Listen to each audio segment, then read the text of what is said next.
रजा की तरफ से, यानी बड़े हजरत साहब के बड़े बेटे की तरफ से चंद स्टेटस नए लगे चढ़े हैं।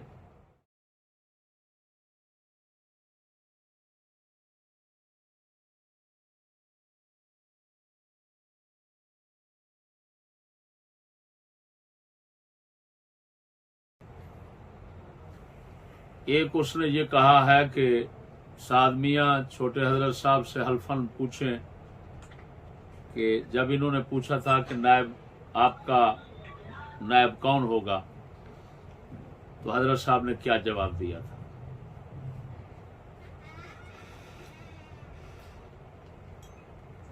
ये इतना बड़ा बेवकूफ है, अगर तुझे हम नायब ना समझते तो तेरे सर पर मैं भरे मजमे में पगड़ी को रखता। फिर तो पगड़ी हम हजरत साहब छोटे के सर पे रख देते। हजरत साहब छोटों के हाथ पर हजरत साहब लोगों को खुद बैत कराते रहे। अलीपुर शरीफ में वक्कास दरवेश खानगढ़ वाला वो इस बात का गवाह है, जब वो मुरीद करवाने के लिए एक शख्स को लाया तो बड़े हजरत साहब ने फरमाया मियां महबूब साहब से जाकर मुरीद करें, मियां महबूब साहब से मुरीद करवाना, बैत करवाना। हमने तुझे हजरत साहब का नायब बनाया, पगड़ी मैंने तमाम दोस्तों की मुखालफत के बावजूद रख दी तेरे सर पर। हमारा ये झगड़ा ही नहीं है कि तू नायब है। अगर हम ये झगड़ा करते तेरे सर पे पगड़ी ना रखते चवल। दूसरी बात ये है कि हजरत साहब ने जो तू इशारा कर रहा है, बार बार कह रहा है कि इनसे हल्फन पूछो कि हजरत साहब ने क्या फरमाया था मेरा नायब कौन होगा। ये कितना अरसा पहले की बात है, ये 2 साल पहले की बात है, जिस वक्त पहली बार हजरत साहब आस्थान शरीफ पर काफी सारे बीमार इतना हो गए थे कि हम रो धो बैठे थे। मैं भी उधर गया था। उस मौके पर हजरत साहब ने ये फरमाया था। विशाल शरीफ से 2 महीने पहले या 1 महीना पहले, ये खुद तू इस बात का गवाह है, हजरत साहब अंदर मौजूद थे तेरी मां के कमरे में। तू मुझे ले गया था अंदर मिलाने के लिए। जब मैं सामने हुआ था तो हजरत साहब ने, तू पीछे खड़ा था, हजरत साहब ने रो के कहा था चिश्ती साहबा मर गयूं मर गयूं मर गयूं, मैं ना कम्मा च राजी कैन ही राजी कैन ही राजी कैन ही। उदो तुहाडे कम्मा ते नाराज होके तू दस तेरे कम्मा ते नाराज होके गैन या राजी होके गए। दूसरी गल, तू बार बार कहना छोटे हजरत साहब दा मुरीद कर दो, हजरत साहब करते हो, तुम मुखालफत है हजरत साहब बड़े की हजरत मुझे नायब बना गए। बता हजरत साहब जिंदगी में मर्तबान शाह को बैत करने की इजाजत दे गए थे या नहीं। कारी कासिम साहब, ये मेरी जहां पर मेरी वालदा मरहूमा मदफून है, उनको बैत करने की आज से 5-6 साल 10 साल पहले बल्कि इजाजत दे गए थे कि नहीं। असरारुल हसन शाह साहब दीपाल वालों को इजाजत दे गए थे कि नहीं। बल्कि आप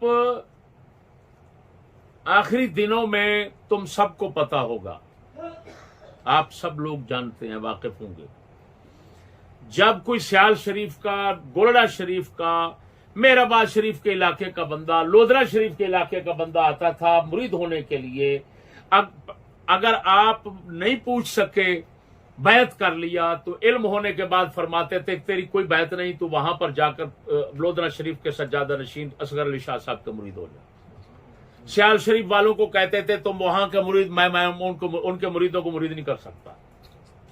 गोलड़ा शरीफ वालों के मुरीदों को मैं मुरीद नहीं कर सकता। बस जालिम बता, अब जो लोधरा शरीफ इधर उधर के इलाके का तेरे पास आएगा मुरीद होने के लिए, तू करेगा या नहीं करेगा? अगर करेगा तो बाप की मुखालफत करेगा, और अगर नहीं करेगा तो तुझे शर्म नहीं आती?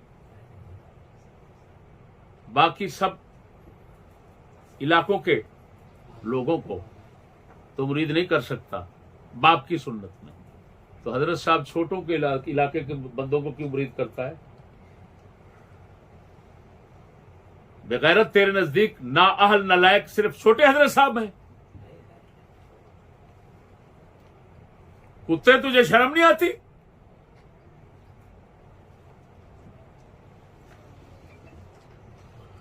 छोटे हजरत साहब अहल नहीं है, बाकी सारे अहल हैं। और अल्हम्दुलिल्लाह ये बात मैंने ऐसे की, कि जो भी इधर आता रहा मेरे पास, कहता है मैं मुरीद होने आया हूं। मैं पूछता था किस इलाके का तू? वो कहता था इन जिलों का, लाहौर के करीब जिलों का। मैं कहता था जा मोहम्मद रजा का मुरीद हो गया। अगर वो कहता मैं जिला मुजफ्फरगढ़ अलीपुर के करीब जिलों का हूं, मैं कहता था वहां हजरत साहब छोटे का मुरीद हो गया। बेगैरत, तू तो लालची है, कमीना, दुनिया का कुत्ता है। सुन ले, दाता अली हजवेरी ने कश्फुल महजूब शरीफ में लिखा है, जिस पीर के दिल में मुरीद की तलब हो और मुरीद के दिल में दुनिया की तलब हो, तो पीर का गुनाह मुरीद से बड़ा है। पीर चाहता है मुरीद हूं मेरे, मुरीद चाहता है दुनिया हो मेरी, तो मुरीद का गुनाह छोटा है, पीर का गुनाह बड़ा है। मालूम हुआ मुरीद की तलब रखना ही गुनाह है। इसी वजह से मेरे हजरत साहब छोटे आज तक किसी को मुरीद नहीं किया। आप फरमाते हैं जाते बहुत हैं, हमने भेजे। आप फरमाते हैं मियां मैं तो मुरीद होने के काबिल नहीं हूं। वो बेगैरत अंधे, तू हल्का कुत्ता बन रहा है मुरीदों के पीछे।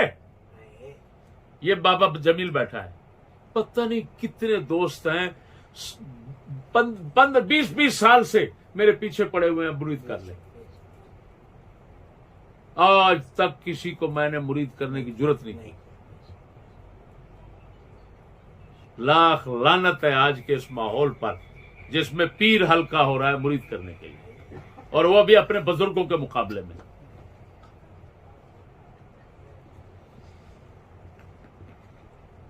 मैं कह रहा हूं, अगर हजरत साहब ने मेरे सामने भी कहा था, फरमाया था तेरे नायब होने का, लेकिन अफसोस है हजरत साहब आखिरी दिनों में तुमसे इतना बेजार होकर चले गए कि तू खुद कह रहा है कि यहां रहना गवारा नहीं करते, अलीपुर शरीफ जाते हैं, बार बार अलीपुर शरीफ जाते हैं। और यहां पर मुझे कह गए चिश्ती साहब मर गयो, तो संत मार देता है एडे वड्डे नु। वो खुद कह रहा है मर गयो, मैं इन्हां दे कम्मां च राजी कहनी, मैं इन्हां दे कम्मां च राजी कहनी। मालूम हुआ जो देना चाहते थे वो सब वापस लेकर चले गए। अब तो साबित करके दिखा तुझे कहां मिली। जो देना चाहते थे वो, लेकिन तुम नालायकों की वजह से वो लेकर चले। वो कह गए ये नालायक है, काबिल ही नहीं। तो पीछे खड़ा है, तू भी हल्फन बयान दे ये हजरत साहब उस वक्त आखिरी दिनों में मुझे फरमाया था, नहीं फरमाया था। तेरी मां गवाह है, मां से कसम उठवाकर पूछ।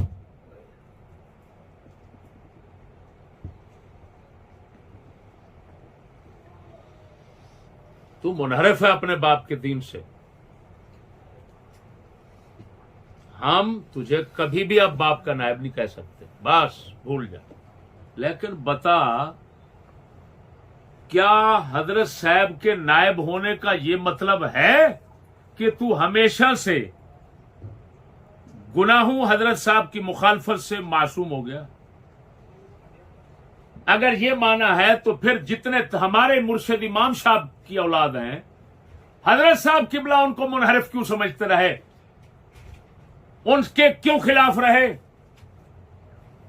क्या वो साहिबजादगान अपने दादाजी के नायब नहीं रहे, सज्जादा नशीन नहीं रहे? क्या सज्जादा नशीन रहने का यही माना है कि जो करेगा तू तेरी मानी जाएगी? सज्जादा नशीनी से क्या रसूल बन जाता है? सवाल तो यह है कि तू नायब बनने के बाद अपने बाप के दीन से मुनहरिफ क्यों हुआ? बस हमें इस चीज का जवाब दे। लड़ाई इस पर हुई है।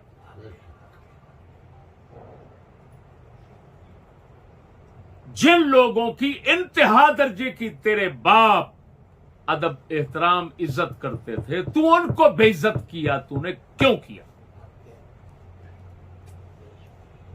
ये हैप्पी बर्थडे की लानत तूने मली है। ये हजरत साहब की नियाबत की नौजुबिल्ला इसको वजह कहेंगे? क्या यह तेरी अपनी लानत है जो तुमने मली है? खान जो शुरू से हजरत साहब की मुखालफत की मलते रहे, तुम्हारा पूरा घर मुखालिफ रहा। तुम वही जालिम दरिंदे नहीं हो कि हजरत साहब को 2 साल मेरी मस्जिद में तुमने टिकाया। घर जाने के काबिल नहीं थे वो।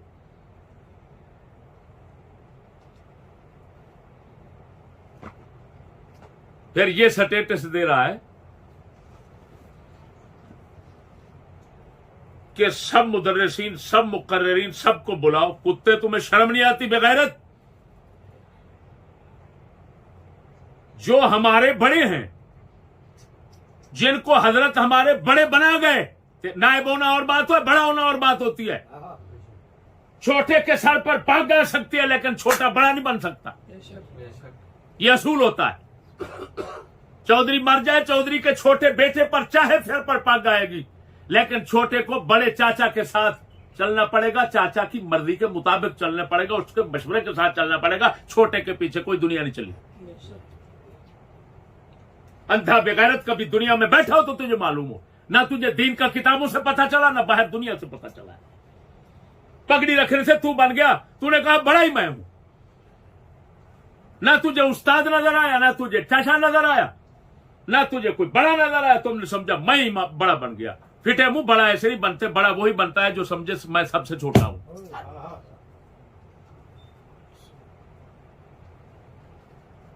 बताएं, हमारे बड़े के पास जाकर उनकी बेइज्जती करके आ गया। उनकी तो पंचायत इसको कबूल नहीं हुई और मुझे कहता है अब अपने शागिर्दों को बुला, मुकर्रिरीन को बुला। कुत्ते, जो मुकर्रिरों में तो शागिर्द है, या शागिर्द है, या शागिर्दों के शागिर्द है, या शागिर्दों के शागिर्द है। जो चौथी जगह पर आ रहे हैं वो बेगैरत। मैं अपने बड़े की बेइज्जती मैं करूं, तू कुत्ता बन सकता है? मैं बेइज्जती करूं? मैं अपने हजरत साहब की बेइज्जती करूं? मैं अपनी बेइज्जती करूं? मैं छोटों को बुलाकर कहूं तुम फैसला करो? लाख लानत है तेरी समझ पर, तेरे पैदा होने पर। और फिर किसी कुत्ते ने, कुछ शीशे वाला बताया जा रहा है, उस बेगैरत ने कहा ये पहले पगड़ी रख चुका है पांव पर। वो दल्ले, पहले मेरा मसला ये हुआ था, मैंने इस वजह से पगड़ी रखी थी पांव पर कि मैं उस वक्त इसकी बदमाशी के देखकर हजरत साहब से मुनहरिफ होने लगा था, तो खुदा ने मुझे खींच लिया। मेरा हक बनता था तेरे जैसे से मुनहरिफ होना। जो दीन का मरकज था हजरत साहब, उससे ना होता। वो गलती हुई तो मैंने, फिर जब ऐसे गलती हो जाती है तो औलाद तो औलाद। कुत्ते के पांव पर भी अगले पगड़ियां डालते रहे, कुत्ते के पांव पर पगड़ियां डालते रहे। लेकिन अब तेरे बाप का मसला नहीं है, मेरे शेख का मसला नहीं है। तेरे जैसे लौंडे जो मेरे पास पलता रहा, पढ़ता रहा, अब उसका मसला है। अब मैं अंगूठे पे लिखता हूं तुझे, जब तक तू अपने बाप की दीन की तरफ वापस नहीं लौटेगा, तौबा नहीं करेगा बेगैरत, मैं इसी तरह तुझे जगह जगह जलील ख्वार करूंगा इंशाअल्लाह। रही थे तू करामतें अपनी बना रहे, तेरे जैसे कुत्ते कोई करामतें दिखा दिखा कर खुद जलील ख्वार होकर मुझसे पहले मर कर जमीन में मिल गए, और अल्लाह के फजल से मैं उसी तरह फिर रहा हूं इंशाअल्लाह। और जब तक मेरी जिंदगी अब भी मैं इंशाअल्लाह फिरूंगा। मैंने खुदा रसूल के आसरे पर जो कहा, जो किया, जो करा, मैं अल्लाह रसूल के आसरे पर करता रहा हूं,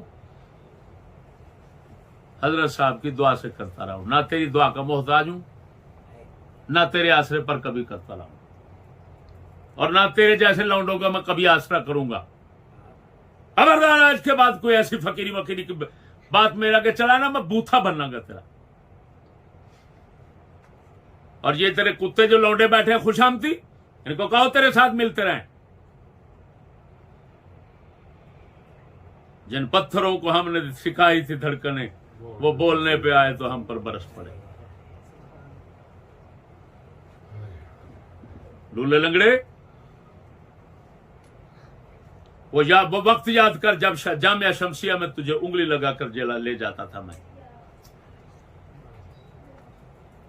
इतना नमक मुर्दार हो, तुम चारों भाइयों के नाम भी हजरत साहब ने मुझसे रखवाए थे। पूछो इनसे, मोहम्मद रजा, अहमद रजा, अहमद रजा, महमूद रजा, चारों नाम मैंने रखे हैं। अंदाजा लगाए हजरत साहब कितना मेरे ऊपर मेहरबान थे कि कितना बेटियों के बाद बच्चे पैदा हुए। जब बच्चा पैदा होता था, हालांकि भाई भी थे, छोटे हजरत साहब भी थे सब, लेकिन मुझ पर शफकत की नजर देखते थे। क्यों? मेरी अम्मा जी किबला इंतहाई अपने भाई के साथ वफादार। ईमान से कहता हूं, जो माल एक गाय थी वो भी अम्मा जान ने बेचकर अपने भाई को दे दी। सारी जिंदगी हजरत साहब ये फरमाते थे, मेरी यह बहन मेरे नाल वफा की है। इस वजह मेरे नाल शफकत फरमाते थे।